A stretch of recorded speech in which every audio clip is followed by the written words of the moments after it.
Hello guys, അപ്പോൾ നല്ല അടിപൊളി മഞ്ഞാണേ. അപ്പോൾ ഈ മഞ്ഞത്ത് നമ്മുടെ ബോഡിയൊക്കെ ഒന്ന് ഹീറ്റ് ആക്കി കഴിക്കാൻ വേണ്ടി നമുക്ക് അടിപൊളി ഒരു മട്ടൻ താളി കിട്ടിയിട്ടുണ്ട്. നമുക്ക് ഇത് വെച്ചൊരു മട്ടൻ സൂപ്പ് ഉണ്ടാക്കി നോക്കിയാൽ. ആദ്യം നമുക്ക് ഇവനെ ഒന്ന് വെട്ടി പീസാക്കാം.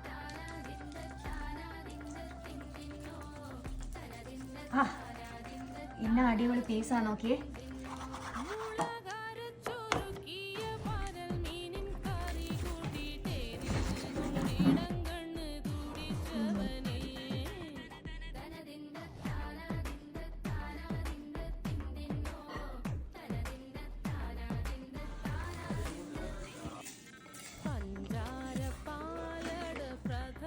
അടുപ്പിൽ വെച്ചിട്ടുണ്ട്.